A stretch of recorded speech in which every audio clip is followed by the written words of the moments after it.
Nah, di saat mungkin banyak orang yang pilih kabur aja ke luar negeri, kenapa akhirnya kamu malah pilih untuk balik ke Indo, lalu bekerja di Indo? Kenapa nggak stay aja di Amerika? Dan mungkin pada saat kamu di Amerika ada offer nggak waktu itu? Karena memang kan dulu ya istilah kasarnya gagal bekerja di Amerika, bahkan karena sudah kuliah, sudah bayar mahal, jadi saya mending pulang aja sih. Dengan adanya AI sekarang, itu menurut kamu sebagai programmer, itu menjadi ancaman atau malah mempermudah kamu sebagai programmer? Dan ini mungkin pertanyaan saya terkait dengan salary ya. Boleh nggak sih share kira-kira di toko berapa, di berapa, dan di perusahaan yang sekarang ini berapa? Nah, mungkin dengan pengalaman kerja kamu yang luar biasa dan CV kamu yang sangat amazing ya, kenapa kamu masih mau join interview kayak gitu?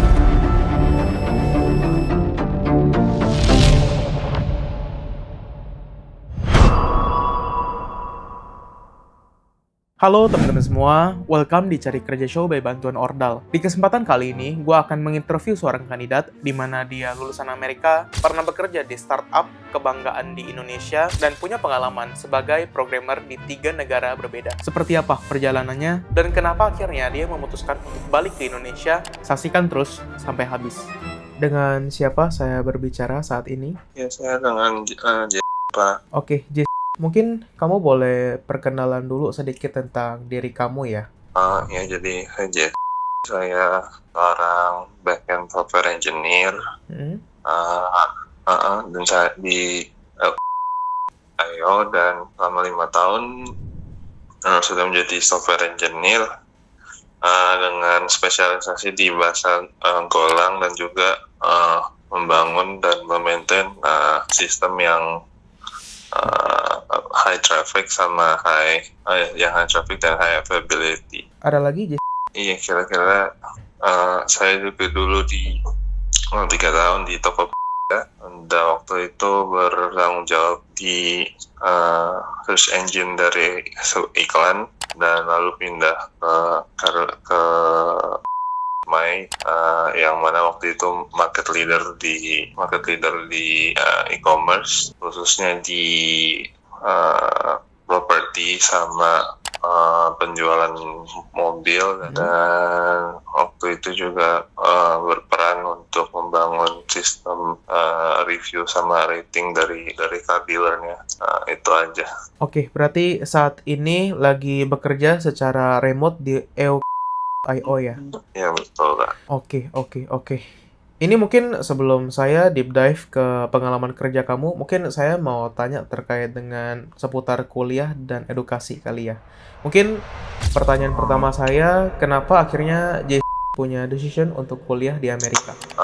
Iya, jadi untuk decision sebenarnya spontan aja sih. Untuk waktu itu kebetulan emang dari orang tua ada rezekinya, jadi diarahkan untuk ke Amerika untuk berkuliah, karena di sana juga mungkin lebih ada international exposure sama latihan juga untuk merantau atau menjadi mandiri di negara lain aja sih. Oke, I see. Terus di sini mungkin kamu kuliah di CPP selama 2 tahun 5 bulan. Berarti sebelumnya kamu ikut community college dulu ya, sebelum akhirnya kamu masuk ke CPP? Iya, Pak. Dulu itu adalah salah satu cara yang murah untuk kuliah di Amerika. Jadi ke community college dulu 2 tahun, 2 sampai 3 tahun. Saya dulu waktu itu 3 tahun, habis itu 2,5 tahun karena jurusannya teknik, jadi di engineering 2,5 tahun di CPP ya.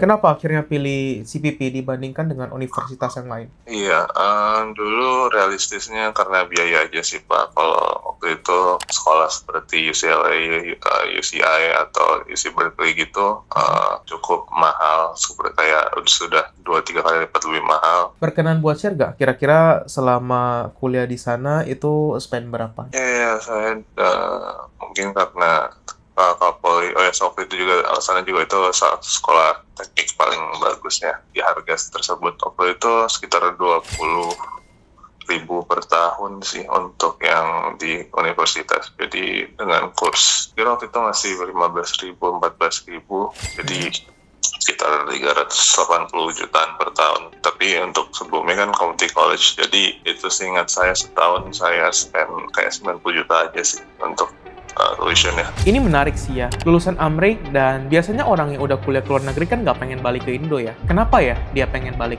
Apa alasannya? Coba kita tanyain kali ya.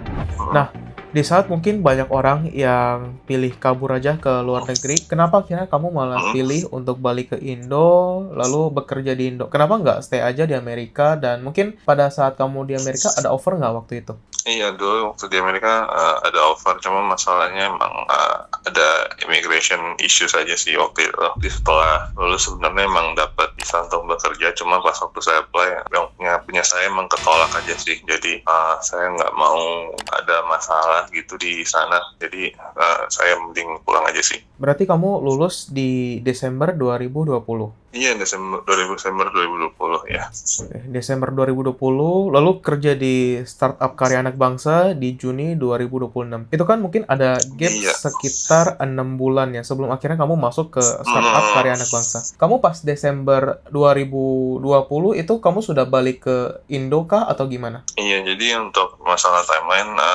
ya lulus tuh Desember 2020, waktu itu sambil apply di Amerika, dan waktu itu dapat ada offer di internship di ada fintech di Anaheim sekitar Februari awal akhir, tapi juga ditolak, dapat surat penolakan visanya di Februari akhir. Jadi Maret sama April itu saya ya berpikir lah untuk mencari cara untuk stay, cuma agak susah. Jadi April awal baru pulang, terus saya kasih waktu untuk saya istirahat sebentar kayak 1 minggu, dan akhir April saya dapat offer di toko sih, baru intake-nya Juni. Boleh jelasin nggak? Kira-kira kamu alasan awal apply ke toko kenapa dan gimana akhirnya bisa keterima di sana gitu? Karena mungkin relevan aja ya, waktu kuliah kan sebenarnya teknik komputer yang ilmunya itu setengah di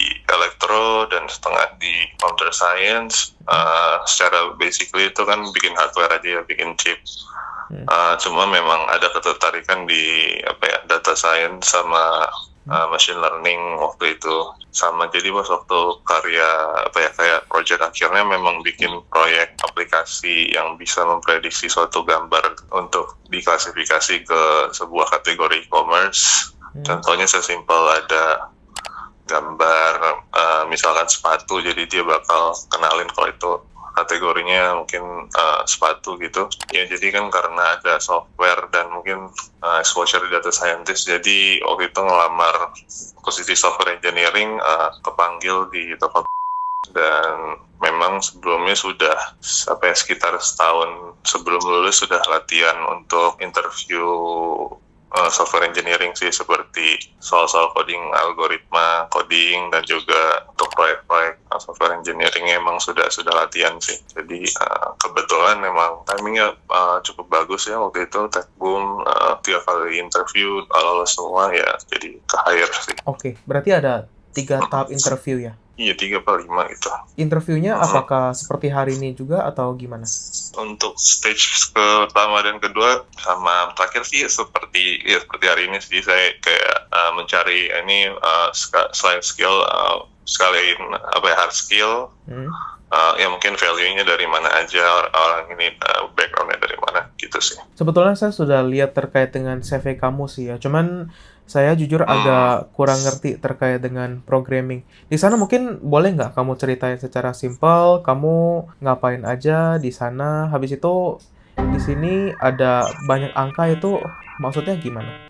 Oh iya, jadi untuk programming sebagai software engineer kan kita kan bekerjanya untuk ada 2 ya. Satu itu kan kita membangun fitur agar fitur itu bisa dipakai user di produk teknologi kita, sama yang kedua itu kan untuk menjaga stabilitas dari aplikasi kita. Jadi misalkan Bapak punya website, ya websitenya harus tetap jalan, tidak ada mungkin bug atau ada yang salah. Jadi yang angka itu lebih ke misalkan ada satu fitur yang saya berhasil lakukan dan itu memang bisa bisa mendatangkan revenue jauh lebih banyak. Atau juga ada satu di mana saya mengimprove sistem untuk mendownload untuk mendownload data-data yang ada di aplikasi saya, diekspor ke kayak CSV atau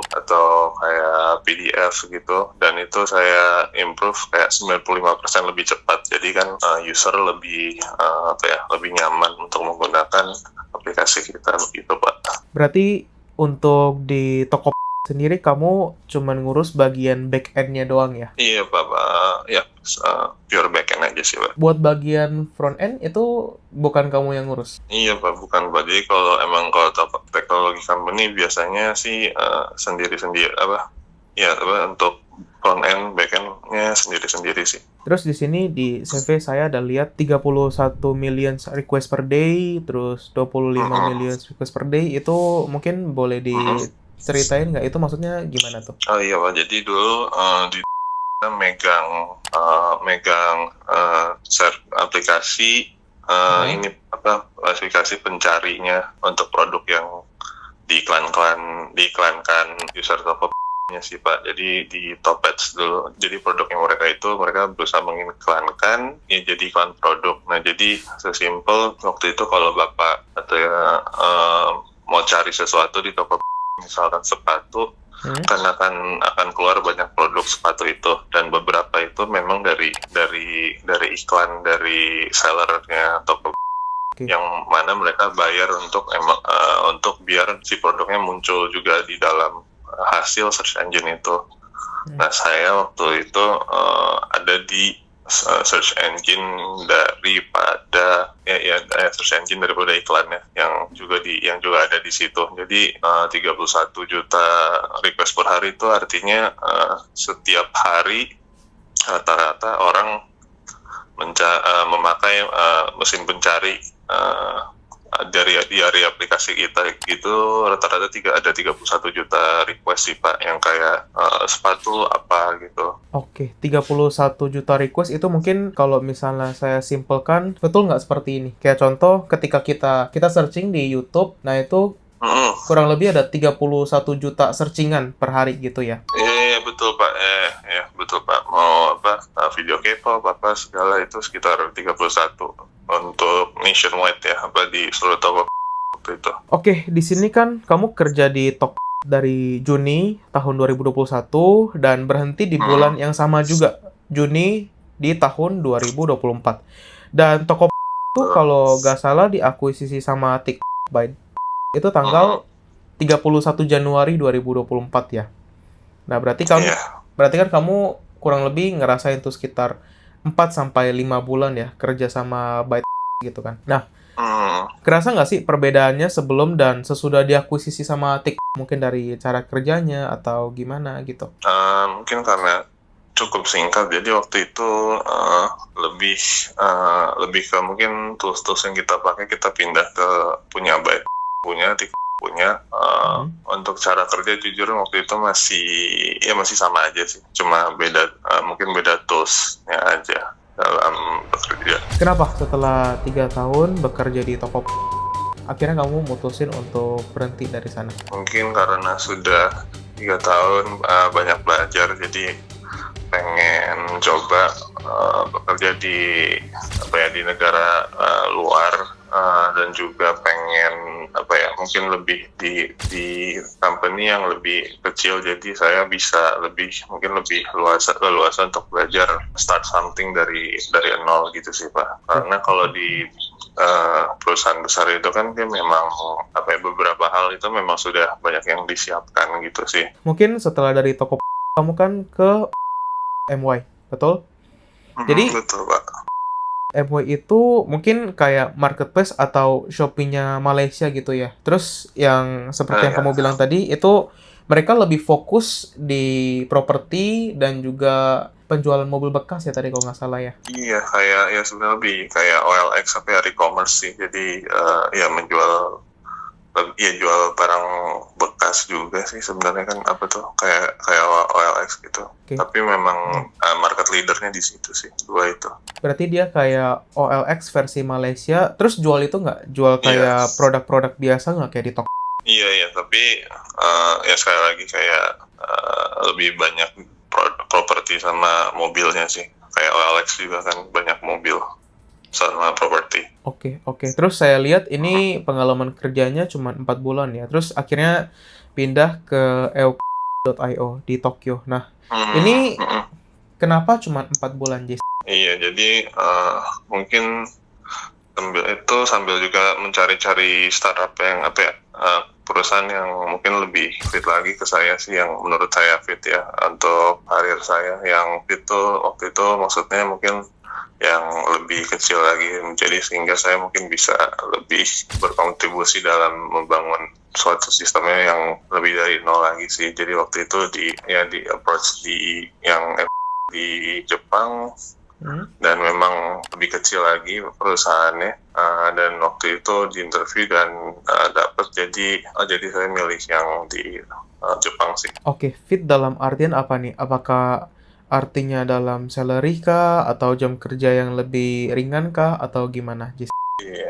Iya, jadi satu memang produknya mungkin jauh lebih beda. Jadi kalau di Malaysia itu saya di car selling domain, jadi search engine juga, product page juga. Tapi dulu kan di Tokyo juga udah search engine sama advertisement teknologi juga. Jadi waktu di Jepang dapat yang produk yang lumayan beda sih untuk jadi CMS gitu, kayak content management system. Kedua juga memang jam kerja juga lebih fleksibel sih, soalnya mereka remote from anywhere. Oke, untuk salary-nya gimana?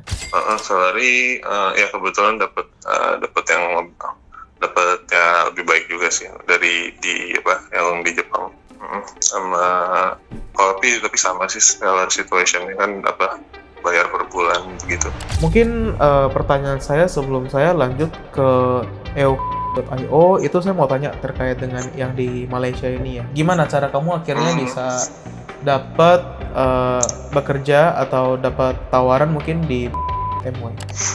Ya waktu itu di approach sih mungkin ya jadi sebelumnya memang karena waktu itu sudah 2-3 tahun juga ada setelah mempersiapkan diri juga untuk branding. Jadi satu waktu itu memang ya bikin resume yang harusnya cukup oke ya, sama kedua rapihin LinkedIn. Jadi waktu itu ya Techboom, jadi banyak di approach sama company lain sih.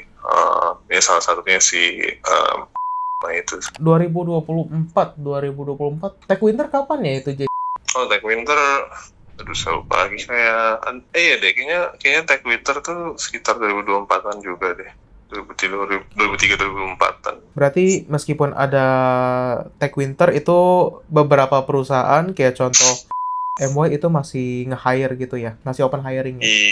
Iya sih, soalnya kalau kita ngelihat sebenarnya kan memang masih ada hiring sih, cuma memang kita peluangnya nggak kayak dulu. Tapi ya cara memperbesar kemungkinan dapat jobnya emang ya dari dua itu sih. Oke, berarti di MY itu di approach oleh mereka ya? Iya, seingat saya, atau saya yang apply juga sih, saya lupa. Tapi emang ada waktu memang saya kayak apply banyak sih. Itu mungkin dari kamu sendiri masih ingat nggak, kamu apply-nya itu lewat LinkedIn kah atau lewat LinkedIn ya? Hybrid.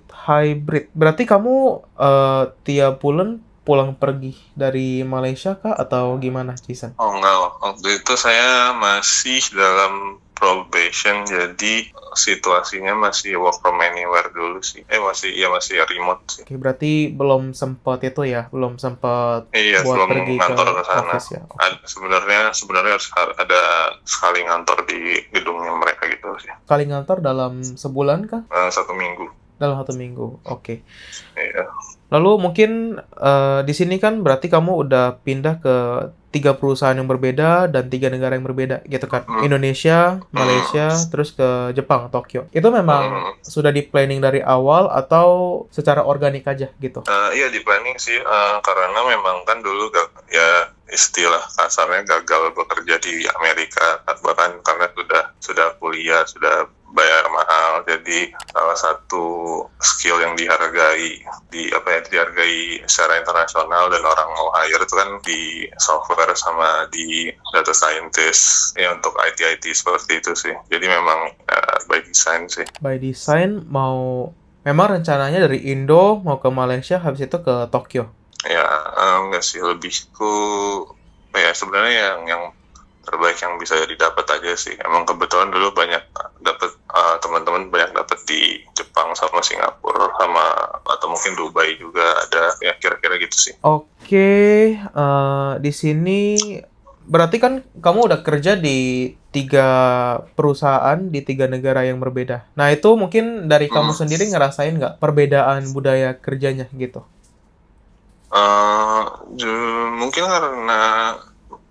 Mungkin karena teknologi company itu memang datangnya kan dari kemarin dari Amerika kan, contohnya yang lebih bebas bertanggung jawab. Jadi waktu itu model di toko seperti itu, model di seperti itu, dan sekarang saya remote working dari Jepang juga seperti itu juga sih untuk budaya bekerja. Jadi sebenarnya nggak ada perbedaan. Oke, nggak ada perbedaan ya. Terus sekarang mungkin saya mau tanya kamu terkait di IO Tokyo ya. Saya udah cek sih terkait dengan perusahaan ini.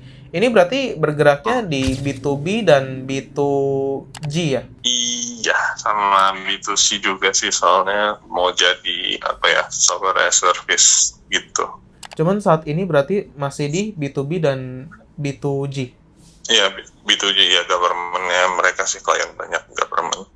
Kamu boleh ceritain nggak lebih detail terkait dengan perusahaan ini, kira-kira dia bergerak di bidang apa, dan kira-kira apa yang kamu kerjain di sana sekarang? Iya, jadi perusahaan ini emang bergerak di database data dari data geospatial data gitu sih, yang mencakup data-data lokasi seperti geographical data sih. Dan di situ banyak program banyak aplikasinya, ada untuk visualisasi mapnya, ada juga untuk mengatur datanya seperti sistem dashboardnya, content management system ya. Oke. Saya di tim content management systemnya sih Pak, untuk jadi aplikasi di mana user bisa atur data mereka yang akan dipresentasikan di mapnya mereka. Di mapnya mereka? Iya, jadi mungkin salah satu contohnya ada aplikasinya bisa buat simulasi bencana alam mungkin yang udah pernah terjadi, sama mungkin untuk bikin map untuk lokasi-lokasi turism di Jepang. Ada juga yang pakai kita untuk case seperti itu. Oke, berarti ini kemungkinan besar target marketnya itu lebih ke property developer, habis itu government, kurang lebih seperti itu. Iya, government ya, kebanyakan government sih. Dan ini mungkin pertanyaan saya terkait dengan salary ya. Mungkin kalau misalnya kamu nyaman, boleh nggak sih share kira-kira di toko berapa, di berapa, dan di perusahaan yang sekarang ini berapa? Berkenan share nggak? Oh ya boleh. Kalau di mana? Toko. Ya, tapi ini confidential ya, kayak nggak di share ya, atau kayak di sini aja atau gimana? Gue yakin kalian pasti penasaran sama gajinya. Gue spill sedikit ya. Jadi pada saat dia di Indo, di startup karya anak bangsa itu gajinya almost 2 digit. Lalu pada saat dia di Malaysia, itu mungkin per bulannya itu bisa kebeli satu iPhone 17 yang biasa. Lalu pada saat dia di Jepang, itu bisa kebeli kurang lebih iPhone 17 Pro Max 2 biji per bulan. Oke? Sudah cukup menjawab ya? Kalian aja lah sendiri, itu kira-kira berapa harganya. Lanjut. Berarti dari toko ke itu naik sekitar 70% lah ya, betul nggak? Iya, betul. gitu kira-kira ya. 70%, habis itu dari ke Jepang itu sekitar 50-60%-an ya, betul ya? Iya, sekitar ya. Ini saya mungkin mau tanya terkait dengan perkembangan AI yang sekarang ya. Dengan adanya AI sekarang, itu menurut kamu sebagai programmer, itu menjadi ancaman atau malah mempermudah kamu sebagai programmer? Mempermudah sih. Jadi mindsetnya itu, kalau saya sih mindsetnya apapun itu semuanya itu adalah tools. AI itu toolsnya, jadi kita kan ngoding lebih cepat kan. Jadi kita nggak usah satu-satu ngetik-ngetik kayak dulu. Ada kadang kita juga bisa diskusi ini gimana ya approach-nya yang enak. Jadi AI itu menurut saya lebih ke tools sih untuk mempercepat kita deliver task kita atau feature kita sih. Dan ya kalau makin canggih ya bagus, makin bagus. Dan mungkin mungkin nanti masa depan caranya juga beda, akan jadi cara bekerja kan beda, tapi kan kebutuhan untuk software akan tetap ada. Dan nggak cuma software sih, ada software yang bagus gitu, kayak misalkan di search engine kan itu nggak mungkin kita bikin software yang sederhana cuma kayak ada sepatu terus kita minta database sepatu ada berapa ya, kan kayak gitu nggak akan works lah untuk yang kalau software yang terlalu simple. Cuman mungkin dengan adanya AI sekarang itu mungkin jadi berubah kah cara buat belajar skillnya? Kayak contoh dulu sebelum ada AI harus belajar skill A, B, C gitu. Nah sekarang karena sudah ada AI malah belajarnya skill D, E, F gitu. Ya mungkin cara lebih percepatan belajar skillnya lebih cepat aja sih. Jadi kita secara konsep kayak mungkin cara kerja saya tuh kayak misalkan 8 jam bekerja, mungkin 1 jam 2 jam tuh ada dedikasi untuk ngecek hari ini tuh ada teknologi apa yang bisa dipelajari. Terus kalau memang bagus kan kita bisa kita tolong AI-nya untuk coba kita coding pakai teknologi yang baru ini, teknologi B, dan itu akan lebih cepat. Tapi kan di satu sisi fundamental tuh tetap harus bagus ya. Jadi kita ngerti itu yang kita ubah itu apa, jangan sampai kita nggak ngerti kalau yang kita ubah tuh ternyata sesuatu yang berbahaya atau sesuatu yang nggak sesuai, dan itu kan bahaya sih. Jadi mungkin lebih kayak gitu sih, jadi lebih banyak belajar. Menurut kamu skill apa yang masih worth it buat dipelajari sekarang as a programmer? Basic programming masih worth it. Nanti kalau udah pakai AI yang macam-macam kayak mungkin open cloud atau kayak ChatGPT yang bisa ngoding sendiri, itu akan kita akan lebih mudah, jadi nggak banyak salah sih. Jadi mungkin satu memang fundamental coding, kedua fundamental sistemnya. Jadi misalkan mau jadi front end ya pelajarin fundamental front end engineering atau back end engineering. Sama ketiga ya skill prompting AI. Kita bagaimana cara kita bersahabat dengan AI dan menggunakannya sih. Sama mungkin saya mau tanya terkait dengan jam kerja ya. Saya agak lupa tanya tadi. Di toko berarti 9 to 5? Dulu sih ya kasarnya 9 to 5, tapi ada time window 7 sampai jam 10 untuk masuk kerja sih. Time window, oke. Terus kalau untuk yang di .my? Iya sama sih, kayaknya kalau nggak salah time window-nya sampai jam 9 pagi masuk, iya 9 to 5. Terus kalau yang di IO itu fleksibel kah? Cuma berapa jam kerja atau gimana? Kalau kita mungkin karena timnya different time zones, tim saya ada yang di Jerman, ada yang di Jepang, jadi asal 8 jam aja sih, sama bisa ikut meeting. 8 jam itu berarti kayak dia itu harus benar-benar full time 8 jam, atau mungkin kamu masih bisa kayak misal jam 3.4 kita skip dulu deh buat jam 5.6 gitu. Bisa begitu sih. Nah, mungkin dengan pengalaman kerja kamu yang luar biasa dan CV kamu yang sangat amazing ya. Jujur so far selama saya nginterview itu kayaknya CV kamu yang paling oke deh. Kenapa kamu masih mau join interview kayak gini? Iya sih Pak, soalnya memang mau tahu celahnya lagi aja, sama kalau di Cleans kan banyak bahasa Indonesia, jadi mungkin bisa latihan gitu. Karena jujur aja kalau saya kan emang sebenarnya lebih fluent ngomong bahasa Inggris untuk masalah profesional, jadi mungkin mau latihan aja gitu. Kalau mungkin di bahasa Indonesia, di environment di Indonesia itu sama ngomong bahasa Indonesia itu bagusnya akan seperti apa gitu sih. sih untuk untuk menjawab interview gitu sih saya, karena emang menurut saya sih saya masih lemah di situ sih dalam kasih paham orang gitu sih Pak. Sama ya pengen tahu juga sih celahnya apalagi gitu, karena kan kita kan emang harus ready aja sih dengan CV atau cara interview yang bagus. Kalau boleh tahu itu kamu cari apa di Glints? Saya cari ini sih, kayak mungkin ada opportunity lain waktu itu untuk mungkin kayak part-time software engineer gitu sih. Time software engineer. Soalnya Atau freelance. Iya, di Glints saya ada sempat kepoin juga, kayak misal kamu ada share terkait dengan minat kamu pengen jadi guru. Oh iya, di Glints ya, atau di mana itu? Di Glints. Pengalamannya Di Glints juga iya. sih.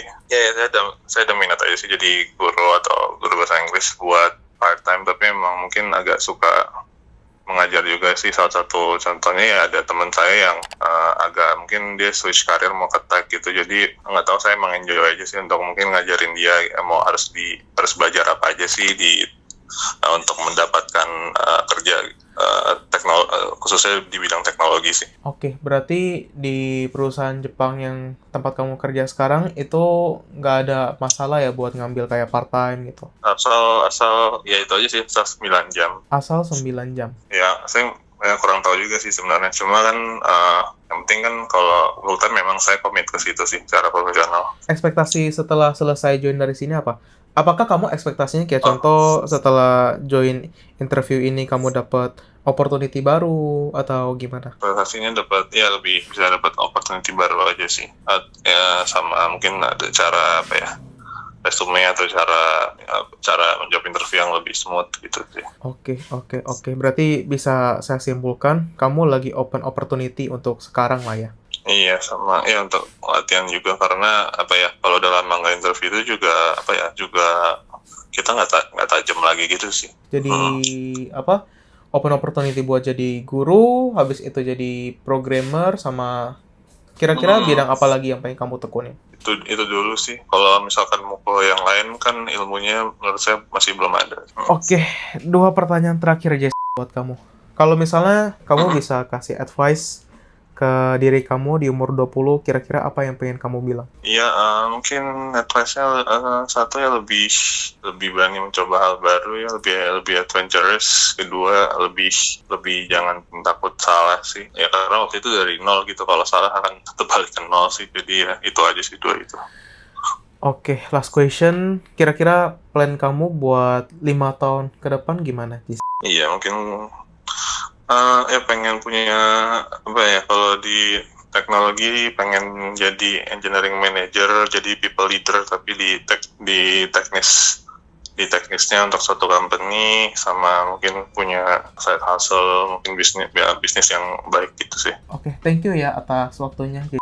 Iya. Sudah mau join. Iya. Hopefully apa yang dicita-citakan di kemudian hari itu bisa tercapai. Iya. Semoga lancar-lancar juga bakal Vin ya. Iya, thank you, Jess. Ya, terima kasih. So far, dari kandidat ini untuk CV yang nggak perlu ditanyain lagi lah ya. Udah oke gitu.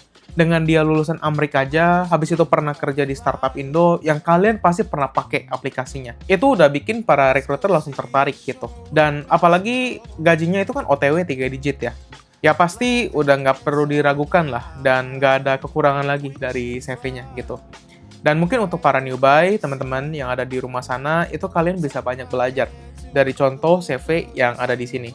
Nih, gua munculin kepada kalian ya, supaya kalian itu makin gampang belajarnya. Oke, pertama, dari data diri. Itu jelas dan rapi banget kalau kalian lihat. Ada domisilinya, ada emailnya, LinkedIn-nya juga ada, terus yang terakhir juga ada portonya. Bikin para recruiter yang kalau misalnya mereka tertarik buat follow up lebih lanjut, itu gampang buat ngehubunginnya. Terus kalau kalian lihat lebih detail, itu beda banget gitu sama para pencari kerja yang newbie. Biasa para pencari kerja newbie itu mereka tuh oversharing gitu.